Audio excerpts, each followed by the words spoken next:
In a world brimming with magic, Lilith, a young apprentice with the rare gift of glass magic, must find her place amidst the harsh training of an academy and the prejudices of her peers.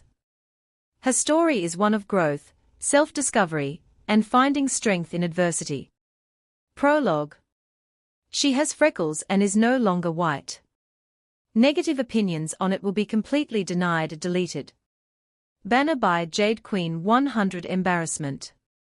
That was all I felt as I stared at the card in my hand. Glass? Glass? I could practically feel my future slipping away. I wanted to be the healer, the one everyone relied on, those that were always needed. I didn't really care if I was a cleric or a druid. Even a mage would have been fine. What kind of a lead is a rogue? Let alone having glass magic. While I was cursing the card to the deepest depths of blazon, they started sorting us by the roles assigned to us via the gods. The soldier that took my card and gave me a strange look after reading what standing I had, but led me to the line for leads regardless. My parents saw this and seemed to explode with excitement, as I held the cloth around my elbow in a tight grasp. We haven't had anything but leads for a long while in my family, but I was sorted into a war class. That was something we haven't had for a few generations. We were merchants. Not warriors. My teeth clenched and gaze dropped. If only they knew. If they knew what it said, if they knew what it meant for our status. I walked past a girl sobbing about having the very same magic as me, her friends turning their backs at the new knowledge. She had the weakest magic. The most fragile. The least effective. The worst of the combination magic. Biting my lip, as he handed me back my card, I found my gaze shifting to the ground, not looking at the few around me, those thrilled to be a war class leader. I'd much rather be that girl, going to relief, learning skills that would allow her to have a normal life instead of going to war. Helping those in the aftermath rather than fighting a hopeless fight. Oh, how I was jealous of that girl. Chapter 1. I'm going to die. They are trying to kill me. Staring at the utter blasphemy that is supposed to be my schedule, I simply sat in the nearly empty cafeteria, shocked at the realization of what I would have to endure. I'll die. I'll really actually die. 16 classes a day, 12 hours a day, 6 days a week, not including the mandatory hour and a half self-study. This is murder. I've already been told what the self-study was supposed to be about, but come on. They expect us to learn about our classes all on our own. They seriously can't just teach us in one of the millions of classes. Plus they offer extracurricular study sessions that aren't even during the day. They know you'll need to skip sleep for them. I think I'm going to cry. I'm only a first year, and it's common knowledge that with the years it got worse. I mean, this is the school for war class leads. They send off soldiers so well-rounded they could fall into masters of everything. The dropout rate was, however, unrealistically high. And my parents worked tooth and nail to get me here so I had a chance at surviving the battlefield. Meaning I couldn't show my face to them if I dropped out, let alone high society. This leaves me with only one option. Death. I've had a good life. I don't have many regrets. I've accepted my death. I admit defeat. Dragon Valley. Never would I have thought, of all things, I would die so willingly, by the hand of a school. With a heavy sigh, my inner panic having distracted me from my surroundings, I grabbed one of the many trays before me, the stack so high that I wasn't sure if there was even an end to it. I was, unfortunately, awoken by the cruelty called the sun this morning, despite it being the last day I had left before I was actively worked to death. I was supposed to get up anyway, but sleep. The one true God, the only being I would bow before, groveling at its feet like the insect I am at the sight of such a miraculous existence. What was I talking about? Right. As a first year I'm supposed to wander around and figure out the school's layout. So I get to class. Squinting at my schedule, The words on it were like that of a foreign language. This is the common tongue, right? Not some trick to put me off. What the blazon does hoplology mean? What's up with astrology? Why am I studying something like that? That has nothing to do with war. And why is it so different every day? Are they trying to screw over my memory? Are you sure this isn't blazon? Maybe the pit. My attention fell at the man, who slapped something suspiciously similar to that of a chunk of freaking compacted charcoal on my tray. I kinda just stared at it before looking at him and back to it. I supposed to eat that? Heavily startled by the only reason he'd give it to me, I was forced along the line behind me, long and full of tired first years. Not another year in sight. Did we miss them? Are we early? Is this more mind tricks?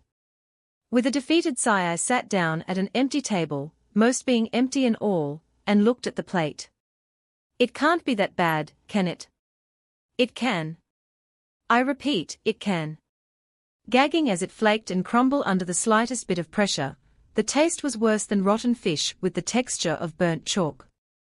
The feeling was leaving as fast as the taste, which, just so you know, wasn't leaving in the slightest.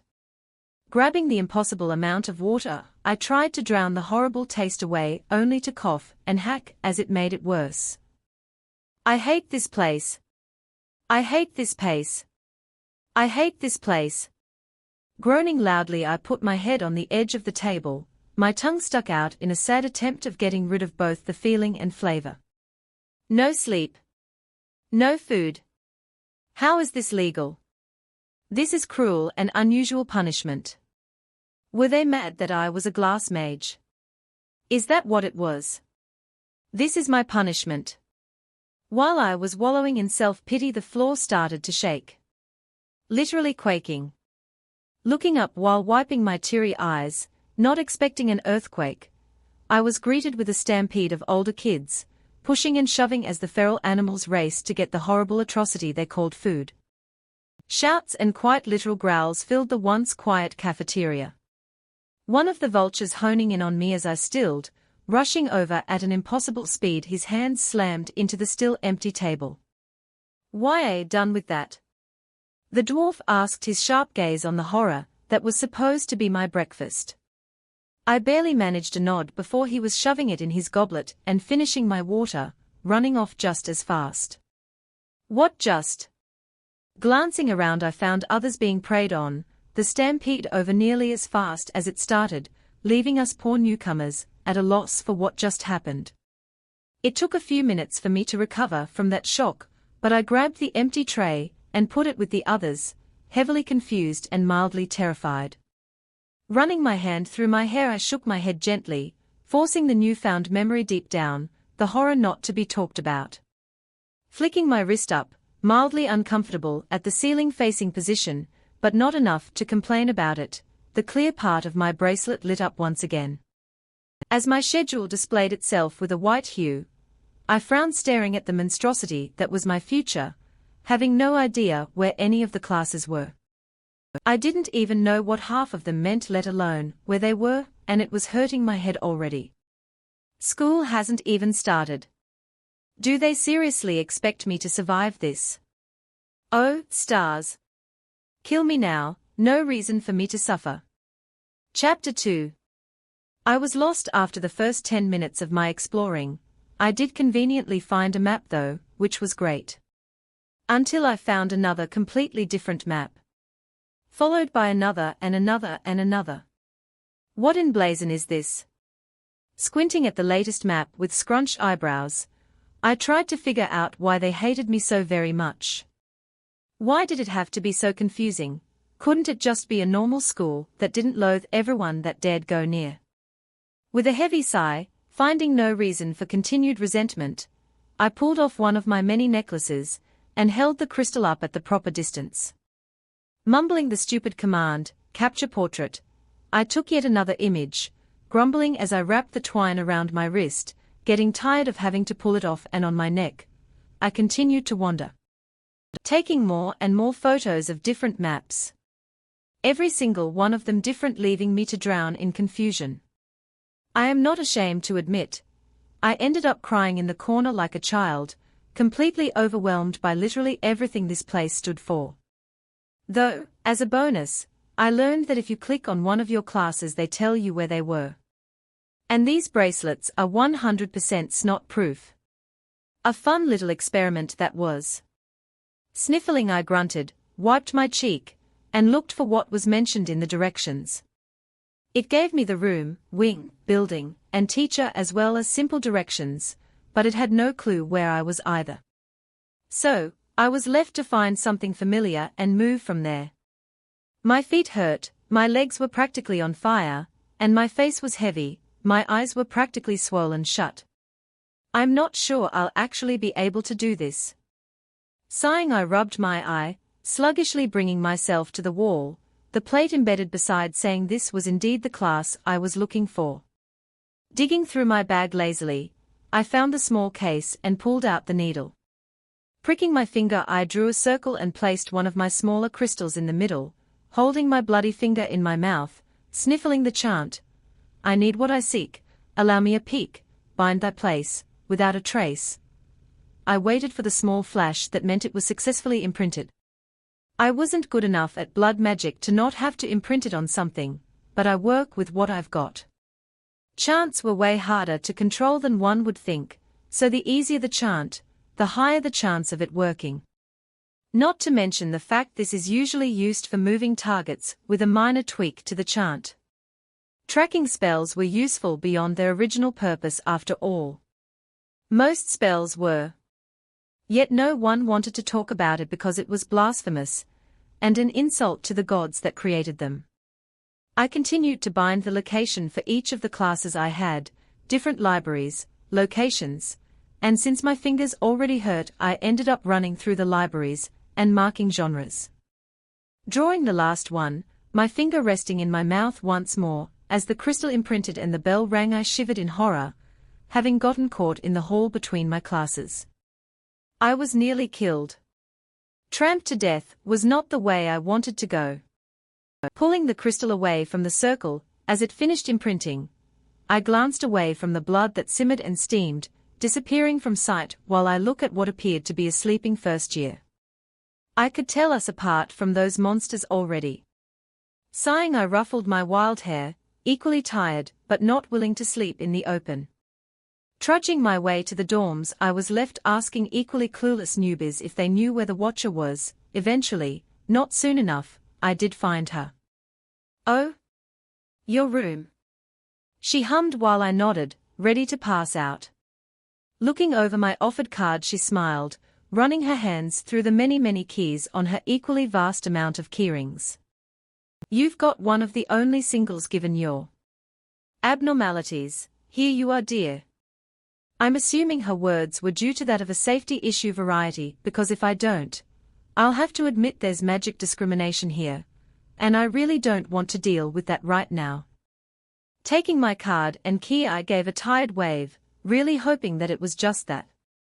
Really hoping it was just that. The numbers on the doors making it relatively simple to find my room. When I did, I paused to look at the beaten-up door, praying it wasn't so bad inside. It was. With a deep breath, I looked over the old dusty room, before rubbing my temple, and just tossing my bag in the corner. Rolling up my sleeves, I glared at the mess, just wanting to sleep away the bad day. Mom, Dad, I don't think I'll be lasting long. Chapter 3. I have to say, had I not captured the locations of my classes yesterday, I don't think I would have been able to survive the day. I completely avoided the cafeteria, after arising from my near-death sleep, and dragged my heavy satchel to my first class, though I expected more people than those that showed up to class. Even then, I may have been a little over-prepared, but I was not going from my locker to each of my classes, as literally none of my classes were next to my locker, and it was simply easier to carry all my materials.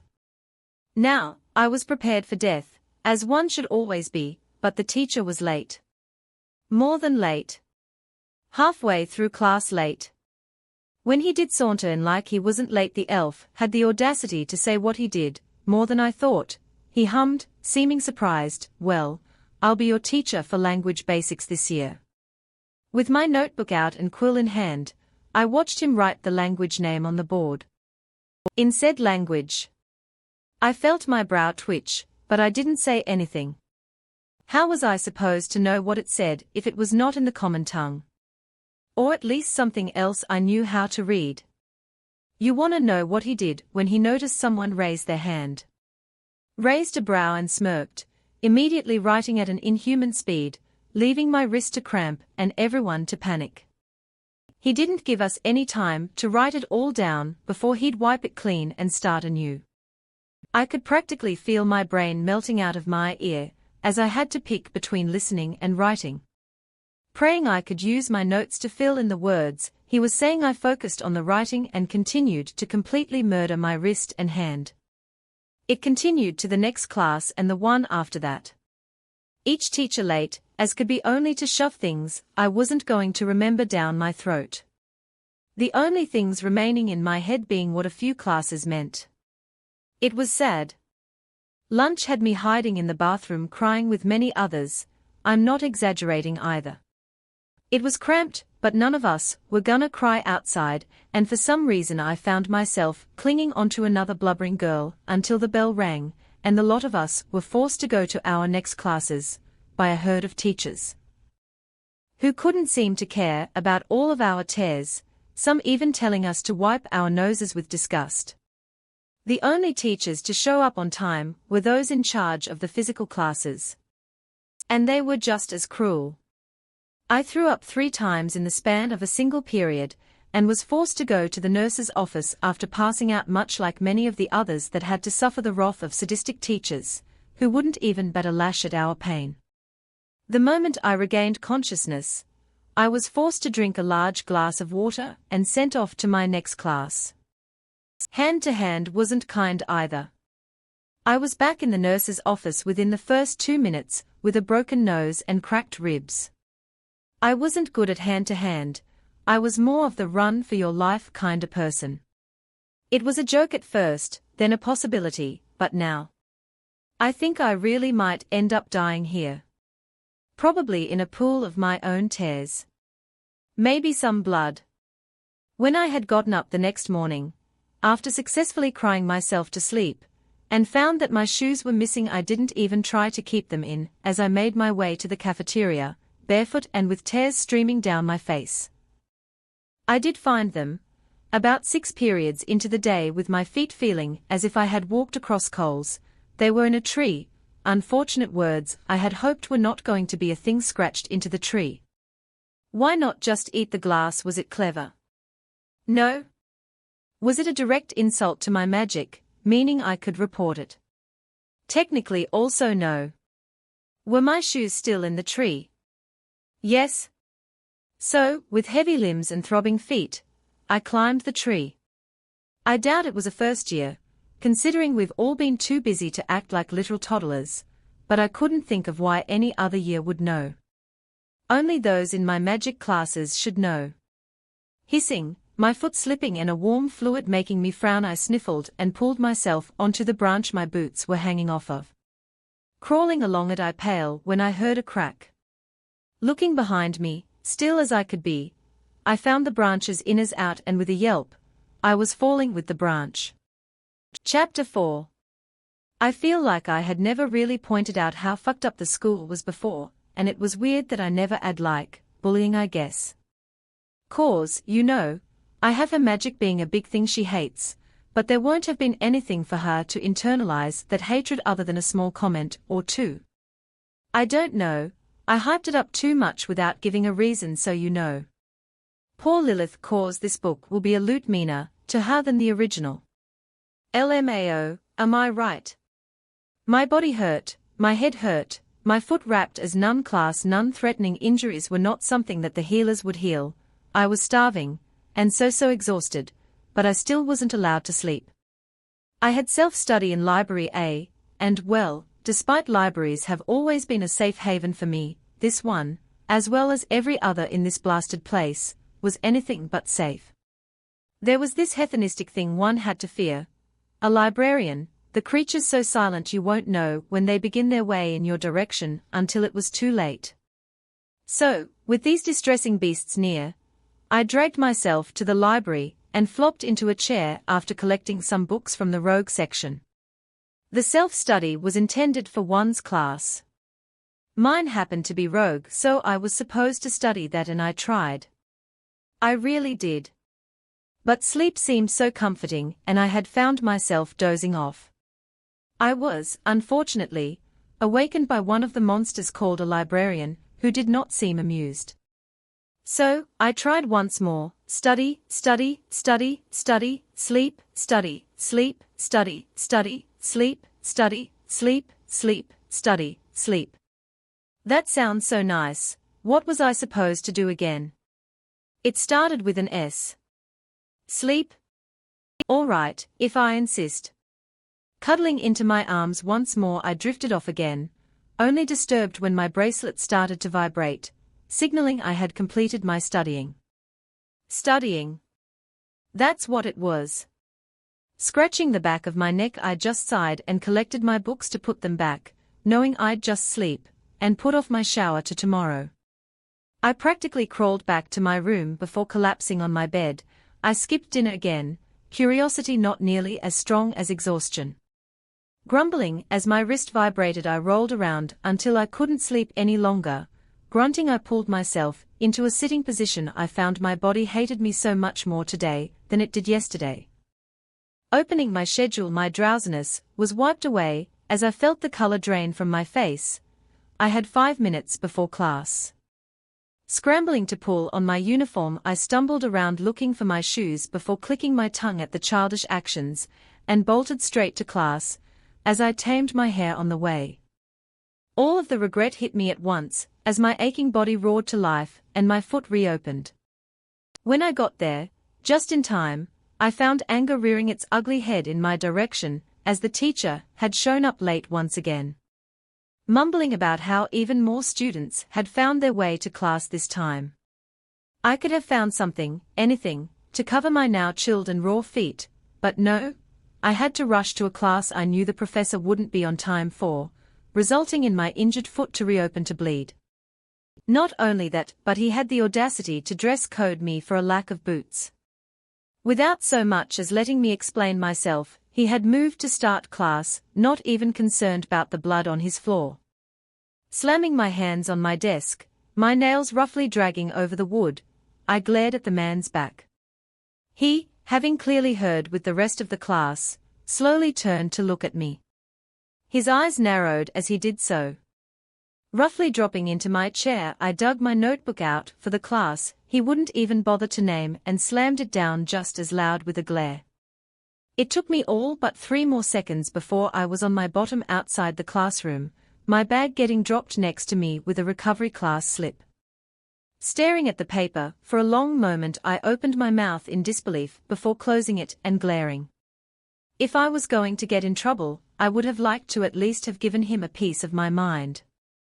Getting to my feet slowly, I blew my hair out of my face and slowly began limping my way to my locker, the slip of paper getting shoved into my bag. For my next class, which I had been polite in, had us sprinting around the entire school 10 times. All 5 buildings. Something about us being too weak to even think about practicing hand-to-hand. I suddenly wondered if a second recovery class was better. I, however, was forced to run alongside those of greater size and fitness levels, those with boots, those who weren't injured.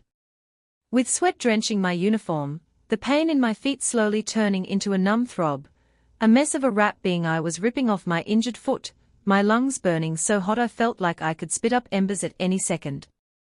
I wasn't the only one struggling, though. I was the only one that started dry heaving from overexertion. My vision shaking and my limbs heavy. The fact I didn't actually vomit meant I was not allowed to take a break unless I completed the task or collapsed. Obviously, I collapsed. Heaving on the ground trying to breathe as my lungs couldn't seem to take in enough oxygen, my vision blurring, my heart racing, and a cold climbing up my leg. With shaky arms, I tried to push myself back up, but only found voices calling me just before something cold found the back of my head, the world black. Waking up to multiple healing mags looking at me disgruntled, I was very quickly shipped off to my favorite class with a few less than pleasant words. Complaining about an injury they refused to heal, being practically abused. I had felt venom burning in my throat, but the door closed in my face before I could say anything. My shoulders were tight and fists clenched as I stared through the glass of the door, at the mags that didn't even look back at me. With a deep breath, I turned on my still bare feet, and began my way to the only class I could ever consider a safe place in this entire freaking school. The place with only one other person, the only other glass magic around for days of travel. Miss Heathersworth. Someone I could relax around, someone who would understand. Of course, she had the same magic, I'm sure she could help. Whipping the door open, I blinked as she flinched so hard she practically leaped into the air. Opening my mouth, I closed it before taking another deep breath, before the words spilled free. Why do people hate me? I didn't do anything. I mean, I have magic. I have combination magic. I get it. Out of all the mixed magic, it's not exactly the strongest, but it's not like it's worthless. It's still magic. Then the healers have to go and tell me that my mana is wasted on me. I mean, I'm not a mage primary, but come on. It's not my fault. Then these childish bastards have to go and steal my boots, leaving me with the not-so-passive message of glass right outside my door. An even more aggressive message with my boots. Like, okay, fine, whatever, but then I can't get it healed. Because it's not class-related. Fine, whatever, I can't change the rules. Then a teacher has the audacity to dress code me for my lack of boots, which were stolen again, and throws me out of class for being rude. Rude? He hasn't even been to class on time for my entire being here. He won't even tell me what he's teaching me. He doesn't accept questions. Then I have to run around this blasted place 5 times with a bloody foot and no boots. What did they expect me to do if not pass out? Yet I have a recovery class for passing out. Great, I'll just add that to the rest of them. I have 1 day off. 1. And it has only ever had my recovery classes this entire time. They don't even serve real food. I heaved, rapidly wiping my cheek of the warmth that raced down it. How did you even make it through a life where all people do is scorn you? How did you not give up? Lilith, let's sit down. She hesitantly guided me to a chair that I dropped into with a sob, still trying to stop the tears that fell. Okay. I went to a very, different school. I can't say it was easy, but we were all as supports, and glass magic wasn't uncommon. I was differently teased, but I hadn't ever gotten hurt. It was always just I always had I don't know. I'm not good at this, she whimpered, practically dancing around me with fumbling arms. Taking a deep breath, she straightened her back before her arms found me.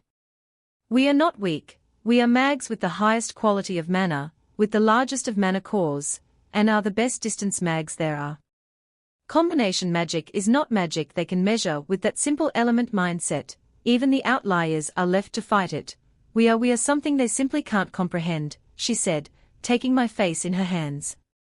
With tears running down my face, I matched her brown gaze. It's okay to cry, it's okay to scream, but please don't give up. Sniffling, I clutched her sleeve, giving a weak nod. Clearing her throat, she took a step back, brushing herself off. And now tea then, considering how well you did yesterday. I was going to have you try making something. She stuttered, red in the face. Nodding again, I wiped my face and asked for a suggestion. She said she couldn't really give me any.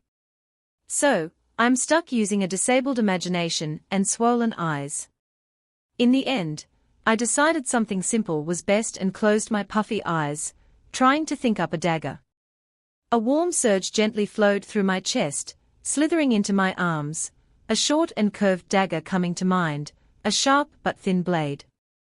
Humming, I gently pulled at the sapphire mana, a sudden jolt rushing through my arms. Like magma rushing through my blood, I was left to gasp and grab my shirt at the burn in my chest, leaping to my feet. I heard a squeal before a scream, the distant sound of crashing mixing with the ringing in my ears while I collapsed to all fours. Greedily sucking in air, I clutched my chest and opened my eyes. Panting, I stared at the ground, sweat rushing down my face. My spine clammy and shirt sticking to my skin. Slowly, I looked up with wide eyes. Miss Heathersworth giving a shake of a hand from behind a desk, one with plenty of formed and unformed shards of glass in it. Slowly peeking out from behind the desk, she found me looking around the once clean room, glass sticking out of the walls and scattered around the floor. Before I could even open my mouth, her soft voice found my ears. I figured with the fact that you had been fine yesterday, everything would run smoothly. I shouldn't have assumed you'd already done this, she mumbled, dusting herself free from the wooden splinters from the large desk she used as a shield. I hadn't have gotten any reports, so it really is my bad, she sighed, stepping over a fallen chair and brushing it off. With a simple motion to me, I sat in it while she set one up for herself. I hugged myself as shivers racked my body. I hadn't exactly said it to make you feel better when I said that we glass mags were incomprehensible.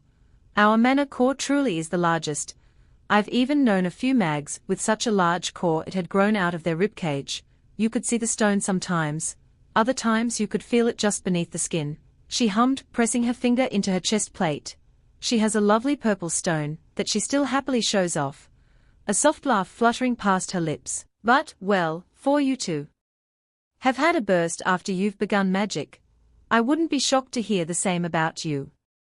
We glass mags, with these large mana stones, always have a burst. Our body's not made to hold the mana we hold. I hear the nature mags have a similar problem, but, well, it would usually happen the first time you've used magic. It's not exactly strange that it hadn't happened yet. It just means you're likely to have a larger mana capacity. As long as you're careful enough to avoid a mana burst, I doubt you'll have a naturally occurring burnout, she explained, setting up a mostly okay desk between us, dusting off her notebook and setting it between us before sitting. Glancing at whatever face I was making, she blinked before narrowing her eyes. They aren't telling you about glass mags, are they? Of course they wouldn't, you're the first they've had, she rubbed her temple, crossing her legs. I suppose I'll have to then. Shifting in my chair, I bit my lip, glancing around, worrying that I might do this again, when I'm around people.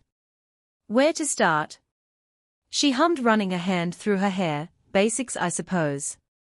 As I've mentioned before, combination magic is placed with the outliers, those of time, space, healing, and mixed magics aren't exactly accepted if not proven useful. The healers were quick to be picked up by the elementals, definitely of the most use. But those of, say, time, have a very limited amount of external mana output. They can increase their speed, their reaction time, they are exceptional, but they are almost exclusively internal mana mags. There have been a few capable of slowing opponents or stalling wound progress, but they are not good supports, they are aids to their core. Space mags are, I'm sure you're aware, very good at manipulating the amount of storage a certain thing may have or leaving people to run a distance that they could change. Good to have around, but not built for fighting. They also have a tendency to have bad personalities. Anyway, the mixed magic, combination mags like you and I, are those that come from two compatible elemental magics. There have been two main categories for each mixed mage. For us, of fire and earth, we are of glass, technically speaking, volcanic glass, but the majority of us produce clear or murky glass unconsciously. She picked up a half-formed blade, a murky clear that had slowly turned black the closer it grew to its handle. But obsidian is where our magic is rooted.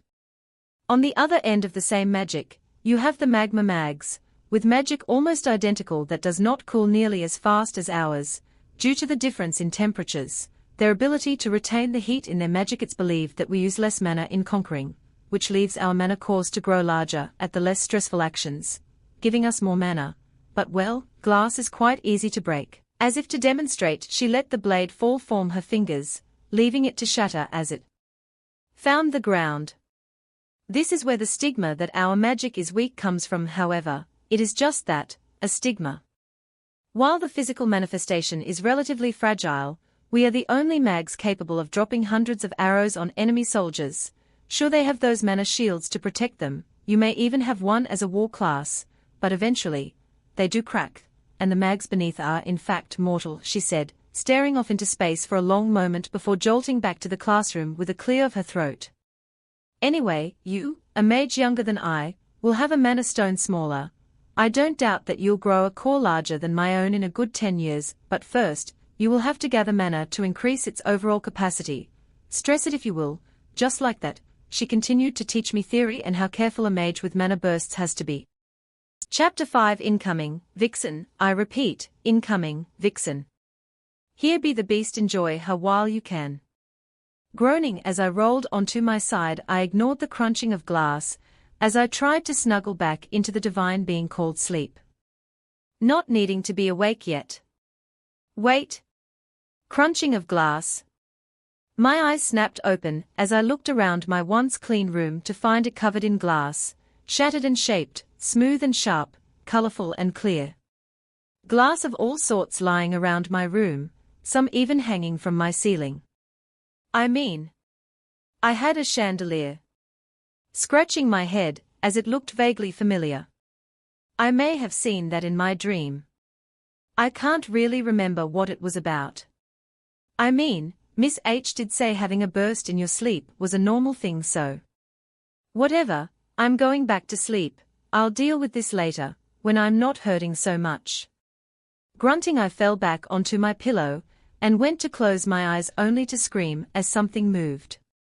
Flying off my bed, I miraculously fell into a glass chair. Wait, that wasn't there a second ago. Shrieking again, as I bolted away from it, and was quickly tripping over some huge fish. Stumbling before I barely managed to catch myself on some peg. That wasn't there before. Releasing it, I quickly scrambled away, breathing heavily, as I tried to figure out what was happening. Magic. My magic. I'm freaking out over my own magic. Then the blanket moved again. And whatever that is. With my back firmly pressed against the door, I was reminded why I had started my fit to begin with. Something had moved under my blankets. Okay, yeah, no, I'm going to just. Plucking my uniform off my desk, which wasn't far from me, I quickly changed, while staring in the direction of the moving blanket. Only to lurch away from my bed, fumbling for the doorknob. Once I had found it, with a glance, I threw open my door when it struck me. My necklaces. Looking at the many crystals hanging from my headboard, I nearly died of shock. Do I need it? Yes, very much so. But do I really? Yes. Really. Unfortunately. Well, gods, I might as well die today. Moving around the stuff I apparently created, I slowly reached over the still moving blanket, and carefully raised the necklace, before just as slowly pulling it away. Letting out a breath of relief as I pulled it on, I turned to leave, only to fall right on the bed, the blanket being forced off and the thing moving beneath it free. Oh my stars. Did I make that? Miss Windsor. Please slow down. Miss H, the only other glass mage in hundreds of miles, shouted as I dragged her to my room, having no idea who else to grab. I mean, she was part of the council, wasn't she? And she has glass magic, so she's got to know what to do. She had given me so many lectures in the last week about magic this, magic that. She had to know. I've been waiting all day to show her this, and I was not going to slow down when I didn't know what to do with it. Not to mention how hard it was to find her. I honestly didn't think an elite would be that hard to find. Like dang. Opening my door hastily, I all but shoved her in and closed it behind me. She soon gaped at the room full of all kinds of glass figures and the like. Which I hadn't really thought to be that big of a thing. I mean, it was a burst. Whatever. Less chaotic than the one that almost left her impaled. So I kinda woke up to this. I waved off, it not being the reason I brought her here. Stars almighty. This This is unlike anything I've ever seen. That's exactly what I didn't want to hear, but my cue nonetheless. Oh, if you think this is amazing, grinning sarcastically I tossed my blanket onto my bed, and pulled out a suitcase from under the lovely creation I could not live without. Putting it on the bed I opened it, and the little beast was in the air a second later, happy to be free from my panicked improvising. I mean, it didn't fight back too much. Is that a? She gasped as the little thing that landed on the chandelier, and started to eat the glass like it was nothing out of the ordinary. The lizard completely ignoring the new person. Dragon. Yes, woke up with the little beast next to me. I shivered at the horrific memory. It makes me worry more than usual about waking up. Every time I do. Raising my hand, I made a small ball of glass. It looked down at me before opening its glass wings and landing on my arm, wrapping its tail around my bicep, as it started to eat the glass. That, it comes to me as if I was its mother and nothing to fear. Which is traumatizing in its own right. Dragons hated humanoids of all sorts. It was a common fact. You saw one, you ran. Even the young ones would rather eat their own tail than be around a mortal. But this little glass dragon here was more than happy to be around me, and every attempt I made to leave my room this morning ended with it shrieking until I came back. That was exactly why I put it in my suitcase. It was totally quiet in there. This is unprecedented. I don't know what to say. I don't know what to do. She ran her hands through her blonde hair and started to pace, making comments on the other glass laying around before looking at the dragon and starting all over. I don't mean to upset you further, but it can do this thing. I trailed as she looked over and I turned my gaze down at it, so I'm just gonna show you. I raised my other hand, scratching the smoothly jagged head of its before carefully getting a hold of its wing. Upon my grabbing it, it popped off without the slightest of resistance, and the dragon didn't even stop eating from my hand. Completely unbothered by the loss of a limb. The wing started to grow murky before cracking and shattering. Looking back at the dragon as the other just popped off only to fall and shatter the moment it met the ground. She looked ready to burst, but I held up a finger, halting her panic, before closing my hand. Hiding the glass it was eating, and jerking my arm up, forcing it into the air. It didn't even make a sound as wings appeared, and it landed right back where it was to snack on the remaining glass. Just to prove my point further, I slid my pinky between where its wing and back were supposed to meet, but did not. The wings were floating. Completely unattached, but still working as if they were. She didn't know what to say and I didn't know how to feel. I made a dragon. In my sleep. And it was alive. I made a living creature without the help of another. I don't know how to feel about that. I was a mother now. I was not prepared to be a mother to a creature that despised my species. So I was heavily relying on the only council member that understood me even in just a small way. Looking up in hopes she'd share some advice, I took in her pale form, concerned she was gonna do something like faint. Offering my hand, when she swayed she just raised both of hers. I'm fine, she then passed out. Are you sure you're okay? I asked for the millionth time, while she nodded her head in her hands, probably processing what she just saw. Looking up to make sure she wasn't dreaming for the 10th time, she rubbed her face, while I slowly started regretting pretending nothing ever happened. I've just never in my life seen someone's magic. Alive, looking down at the dragon in my arms, that was very alive. I stared at the little thing, still not sure how to feel about it. I created a living thing. I was a mother. And a father. Both? Oh my stars, I was both. I was not ready to be either. What do I do? I asked, still staring at the dragon, that was very content to just be held. Do I snuff it out? Would that be considered killing it? I mean, it's just glass, so. Oh, stars, we have to call in a dragon expert. She looked pained to say that. Dragon expert? The things hate us. Who could get close enough to study them? Or rather, who was insane enough to want to? Stars in the sky, we need a magic expert. She's going to just love holding this above the council. Oh, the council. They are not going to like me. Bring her in, she continued to ramble as I processed it. Dragon expert. Magic expert. Who would bother to study those? Why would someone want to be around a creature that would just love to kill them? And why would someone study magic that's not their own? That'd completely defeat the point. You couldn't use the magic, so why study it? It seems like a waste of time and effort. Is there a reason Miss HS freaking out so much about one person? Should I be worried? She disappeared, leaving me alone. To think, and logically, I started to wander around to avoid doing just that. She, an elite, had panicked, and don't even get me started on the fact that she called a council meeting. I couldn't help but think I did something wrong. Was I in trouble? Did I really do something wrong here? I mean, I didn't mean to make the dragon. That's gotta count for something, right? As worry began to eat away at me, someone quite literally shattered the wall.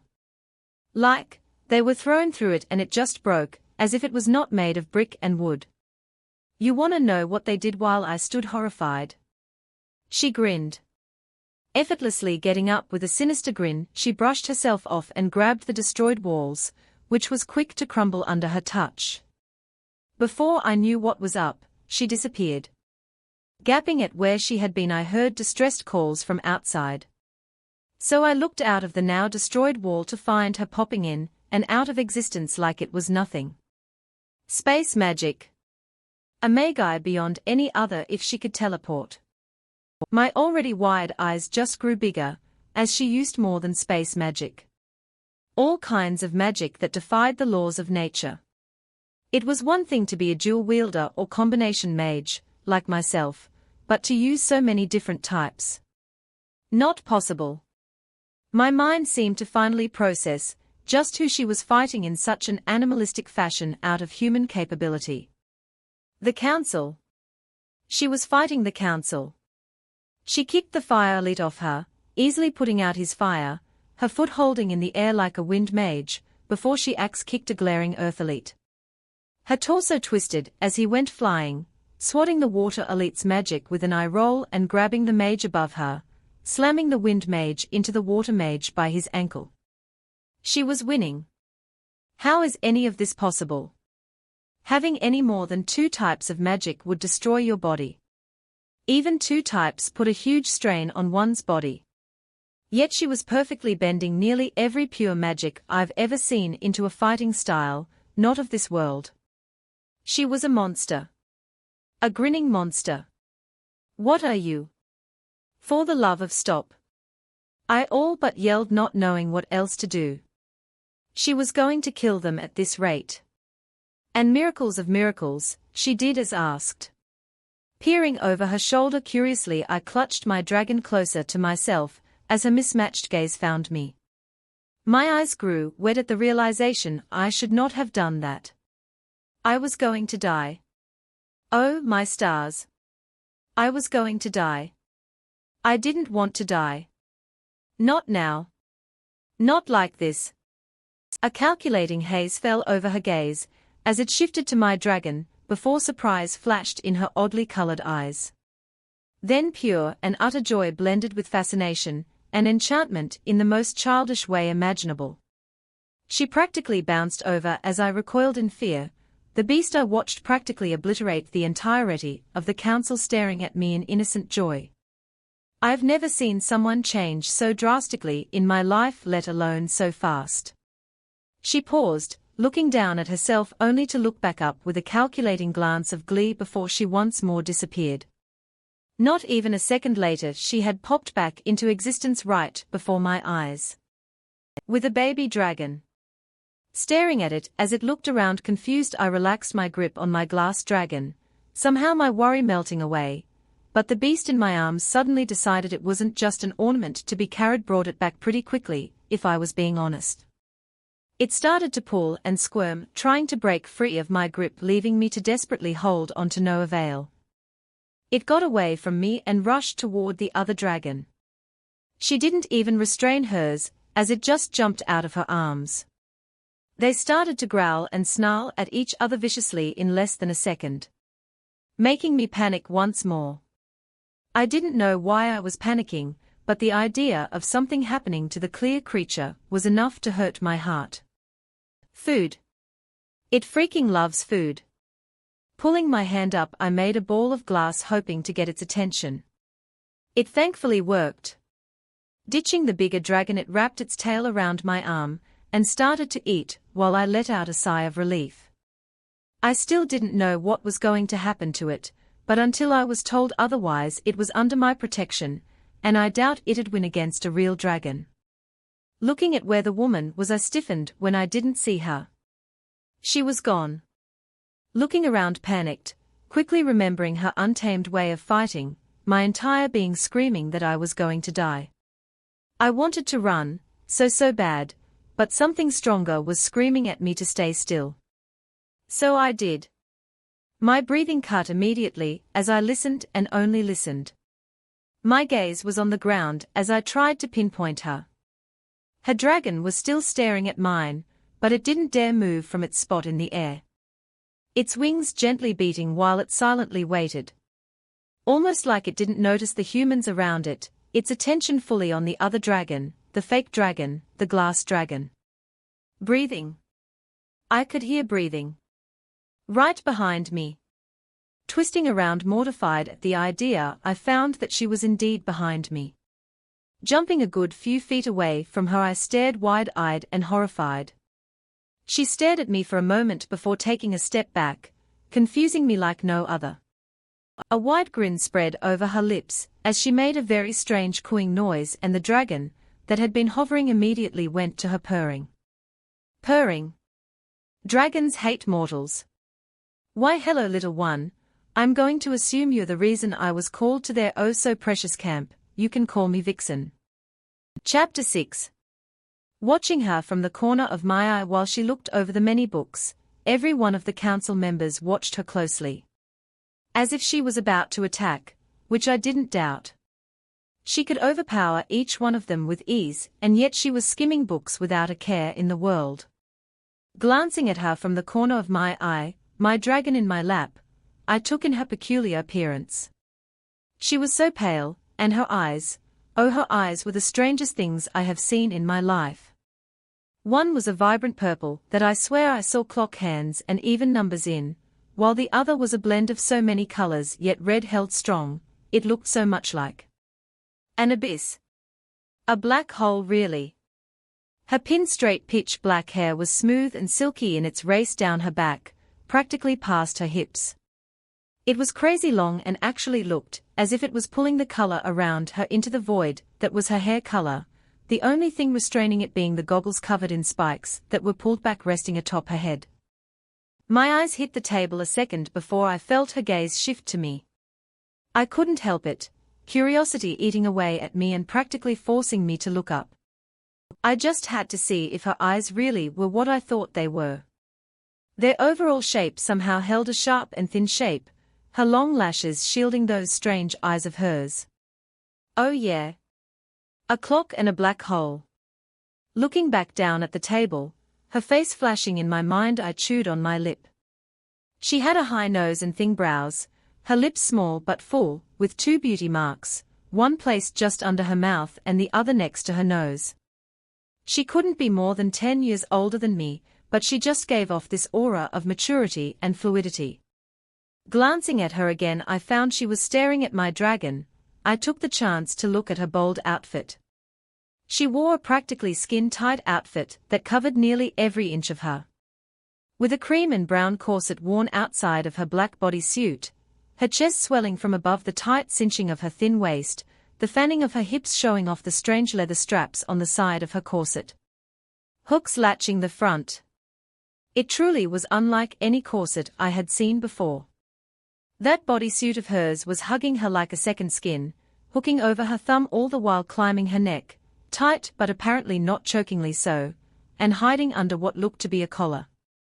Some sort of metal mask with large strange circles on the side hung from her neck just the same. It was wrapped in spikes, which, in my personal opinion, seemed excessive and even dangerous. She had so many pockets and pouches, not to mention the countless vials strapped onto every possible place they could be. I mean, come on, she has an entire belt that was just full of vials, not even an inch away from each other, that wrapped around her hips not once, but twice, not even straight, but rather a lazy zigzag. It did seem convenient, but was obviously overkill. Between that vial belt of hers was a completely different belt with numerous pouches on it attached. Matching thick bracelets, which honestly reminded me of leather gauntlets, but weren't quite that, swallowed her entire wrists and half her forearms, hiding half that clingy black cloth over her arms. More vials wrapped around the joint of her wrist over her weird gauntlet bracelets in a similar fashion to that of her belt. However, her trousers were the most confusing things she wore. They were tight but loose, clearly hugging her, but at the same time, you could see the extra folds of the fabric. Let's not forget, more pockets. They climbed down her legs and around her hips. Even with those leather bags strapped to her sides you could see them. The bags looked to be hooked onto the belt with many pouches. Even still they were strapped onto her thighs, suggesting that was how they were held. But who knows? I get the feeling the world could tell her to do something and she'd do anything but that. Holding my snort, I continued my examination. Under her strange bags, she had more of those vials on with the same belt design as her bracelets and her boots. Stars, her boots. They were clearly crafted from leather, but the shape was so fine and the material under was certainly not something I had seen, not to mention the thick black twine holding it together. Pockets. Even on her boots, she had a line of small pockets, and I could have sworn something suspiciously shaped like a dagger. She turned with a hum, still looking through the many books and giving me access to her back, which, shockingly enough, didn't have lace as a corset should. She was strange. Not just in her clothing, but the way she walked and even talked. It was as if she couldn't care less if one were to stare at her, which I can promise to be the current case, nor what people thought of her. She didn't even try to hide her thick thighs or conceal her curves, as if to show she not only met the capital's beauty standards, but set the bar higher. One would usually hide their figure under armor, and she just blatantly walked around without any. And I mean, I know she's bad or whatever, but, I can't help but respect her for that. To walk around without armor, and clothes tight enough to show her lack of weapons. Right into a place considered hostile to her. I can't think of a power play anywhere near that, let alone have the guts to actually do it. Jumping in surprise as suddenly a large book was dropped in front of me, and I was ripped from my admiration. It was so very thick. I was getting a headache, just thinking about how long it'd take to read. How many hours it would take when I would much rather be sleeping. She just tossed it open and easily found the page she seemed to be looking for. Which, just so we are all aware, I couldn't read. At all. It was a language I didn't even know existed. I hadn't so much as seen a glimpse of the writing in my entire life. And that's saying something with how much I read. She realized that I was but an ignorant fool with a very irritated sigh. Getting up from the safe distance that was my 5 feet safety net, she dropped next to me. My entire body stilling at how close she was. I could respect her from a distance. That'd be nice. Respecting her from a distance of at least 5 feet. She ignored me completely and pulled the book between the two of us carelessly. If I was going to kill you, you'd already be dead, she stated, bored, while silently reading, as if she did not just say what she had. Because that's not a thing to be concerned about. It's just my life and all. No need to worry over that or anything. She sighed again before looking at me annoyed. Look, kid, I'm here because they made a deal. If it makes you feel better, I know why your standing is what it is. My full and utter attention was on her at that moment. She knew why I was the way I was. Really? She's not just messing with me, right? I think I'll cry if she is. It's not as if you're the only living person with it, she mumbled as not only my ears were peaked. What? She's not the only one.